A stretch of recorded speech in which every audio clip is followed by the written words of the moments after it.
Assalamualaikum warahmatullahi wabarakatuh. Segala puji bagi Allah Subhanahu wa Ta'ala yang senantiasa memberikan kita kesehatan dan kesempatan untuk terus menimba ilmu. Semoga kita semua selalu dalam lindungannya dan diberkahi dalam setiap langkah kehidupan. Amin. Pada kesempatan kali ini, kita akan membahas sebuah perbincangan yang cukup ramai belakangan ini. Seorang guru silat, Bapak Heri Pras, menyampaikan kritik terhadap Ustadz Adi Hidayat. Hal ini kemudian mendapat tanggapan dari Ustadz Felix Xiao yang memberikan klarifikasi dan pembelaan terhadap Ustadz Adi Hidayat. Bagaimana sebenarnya duduk perkaranya? Mari kita simak pembahasannya dengan bijak dari Ustadz Felix Xiao. Jadi, aduh ya Allah, cuman gini ya teman-teman sekalian ya. Pertama, itu namanya platform yang sama. Platform yang sama. Yang kedua, intensi atau niat. Ini yang paling saya harus sampai ini teman sekalian. Jadi gini ya, saya nggak melihat ada niatan baik daripada orang-orang yang mengkritik Ustadz Adi Hidayat.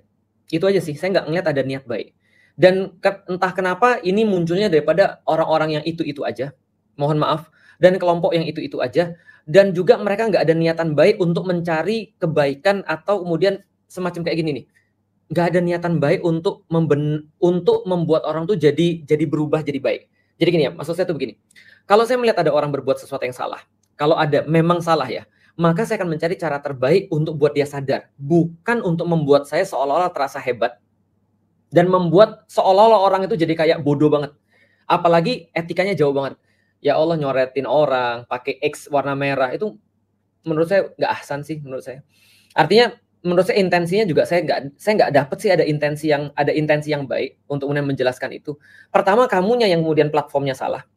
Mungkin juga pengetahuanmu yang nggak sampai di titik itu, gitu kan ya. Artinya mungkin dan kebanyakan berprasangka dan judging dan sangat menuduh.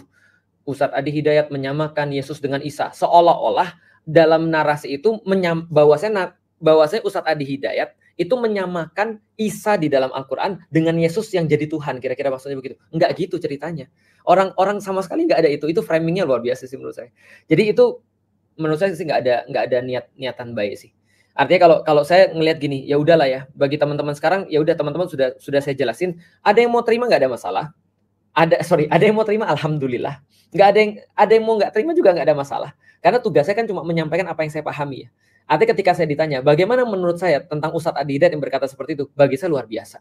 Berapa banyak di antara ustadz-ustadz, saya selalu gini nih, saya selalu mikir gini, wah ini Ustadz Adi nih ya, ini kalau kita yang berada dalam kondisi seperti itu ya, lalu kemudian kita dibacain satu ayat misalnya, lalu kemudian kita ditanya misalnya, ada nggak sih di dalam Al-Quran ayat-ayat yang bahas kayak gini?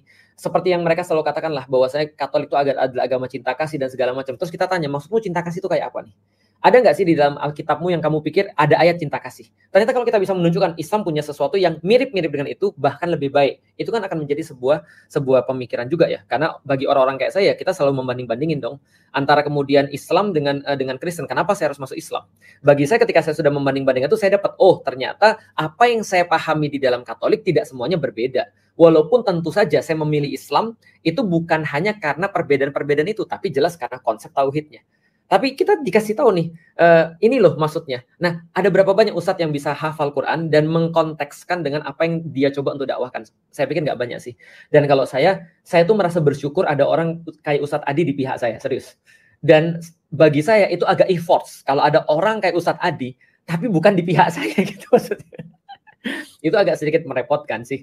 Tapi ya dia di pihak saya aja udah merepotkan. Apalagi dia di pihak yang taruhlah ya Ustadz Adi berdakwah di pihak yang salah. Aduh ya Allah.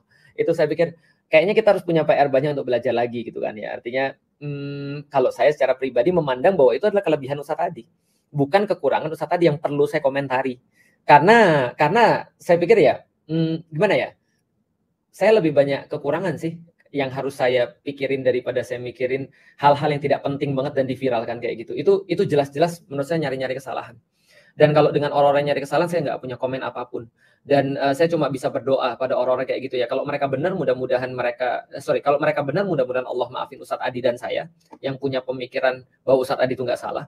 Dan kalau Ustadz Adi yang benar, ya mudah-mudahan mereka yang dimaafkan oleh Allah. Ya cuma itu aja sih sebagai seorang Muslim yang punya pandangan terhadap saudaranya. Artinya bagi orang-orang yang punya pandangan selain daripada Ustadz Adi, saya juga hargai banget. Nggak apa-apa, serius deh teman-teman sekalian. Teman-teman nggak apa-apa komen di sini. Misalnya contoh, nggak bagi saya Isa dan Yesus tetap berbeda. Nggak apa-apa.